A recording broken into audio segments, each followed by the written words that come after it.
Hello சொந்தங்களே, அஸ்ஸலாமு அலைக்கும். எல்லாம் எப்படி இருக்கீங்க? நம்ம ஃபேன்சி கிச்சனில் சூப்பரான டிஃப்ரெண்ட்டான ஒரு டிஷ் என்னன்னு செய்வோம். ஒரு காலை டிஃபனு, ஒரு ஸ்நாக்ஸாகவும் செய்யலாம், காலை டிஃபனாகவும் செய்வோம். பழைய சோறு பால் பூரி. அது எப்படி செய்கிறதுங்கிறது பார்ப்போம். அது என்னென்ன பொருள் வேணுங்கிறத பார்த்துக்கலாம்.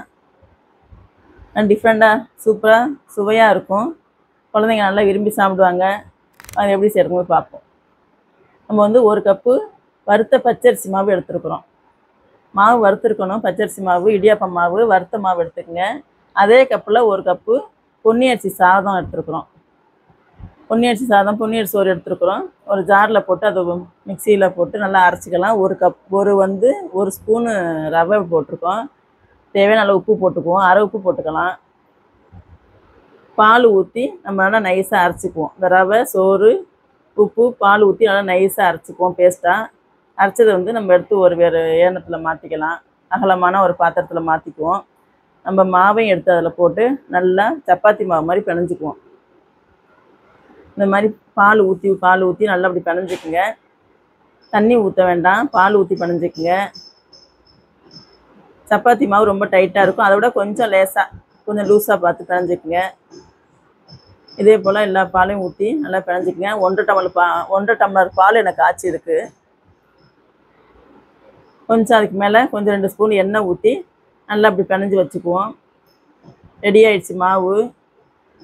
பூரி மாவு ரெடி ஆகிடுச்சு. நம்ம ஒரு பட்டர் சீட் எடுத்துருக்குறோம்.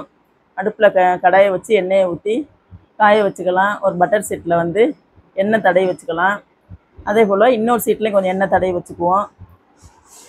மாவு ஒரு உருண்டைக்கு எவ்வளோ வேணுமோ அந்த அளவு சின்னதாக பெருசாக நம்ம சைஸுக்கு தகுந்த மாதிரி உருண்டை எடுத்து சீட்டில் வச்சு அதுக்கு மேலே ஒரு சீட்டை போட்டு ஒரு தட்டை வச்சு அழுத்தம் கொடுத்தோம்னா இந்த மாதிரி மாவு ரெடி ஆகிடும். இங்கே பாருங்கள் எவ்வளோ அழகாக வந்துருச்சு பாருங்கள். இதை எடுத்து காஞ்ச எண்ணெயில் போட்டுக்குவோம். சூப்பராக டிஃப்ரெண்ட்டாக இருக்கும் பழைய சோறு பால் பூரி. இதே போல் நீங்களும் உங்கள் வீட்டில் செஞ்சு பாருங்கள். இங்கே பாருங்கள் எவ்வளோ அழகாக உப்பி எப்படி வருது பாருங்கள். 1/4 மணி நேரத்தில் ரெடி ஆகிரும். இது சாப்பாடு இருந்துச்சுனாக்கா 1/4 மணி நேரத்தில் ரெடி ஆகிடுச்சு. சோறு மட்டும் வேணும் நமக்கு அரைக்கிறதுக்கு இருந்துச்சுன்னா 1/4 மணி நேரத்தில் செஞ்சுருவோம். இதுக்கு 1 லிட்டர் பால் வாங்கி நான் பக்கத்தில் ஸ்டவ்வில் காய்ச்சிக்கிட்டு இருக்கிறேன். அதில் ஜீனி போட்டுருங்க. பால் ஊற்றுனதுலேயே ஜீனி போட்டுருங்க. இதே மாதிரி இது பாருங்கள் பால் காயுது. இதே போல் நம்ம உருண்டை வேணுங்கிற அளவுக்கு உருண்டை எடுத்து இதே போல் சீட்டில் வச்சு அழுத்தம் கொடுத்து இன்னொரு சீட்டை போட்டு அழுத்தம் கொடுத்து நம்ம எடுத்துக்குவோம். பூரி ரெடி ஆகிடுச்சு. எல்லா பூரியும் பாலும் நல்லா சுண்டி ரெடி ஆகிடுச்சு. நம்ம ஒரு தட்டில் பூரியெல்லாம் அடுக்கி வச்சுட்டு பால் எடுத்து ஊற்றுறோம் பாருங்கள். அதுக்கு மேலே முந்திரி பருப்பு நல்லா க்ரஷ் பண்ணி வச்சுருக்கோம். அதையும் நல்லா தூவி விட்டுக்கலாம். சூப்பராக டிஃப்ரெண்ட்டான சுவையில் நல்லா பால் பூரி ரெடி ஆகிடுச்சு. நீங்களும் உங்கள் வீட்டில் இதே போல் செஞ்சு சாப்பிட்டு பாருங்கள். எப்படி கமெண்ட்டில் சொல்லுங்கள். மற்றவங்க ஷேர் பண்ணுங்கள். அஸ்ஸலாமு அலைக்கும்.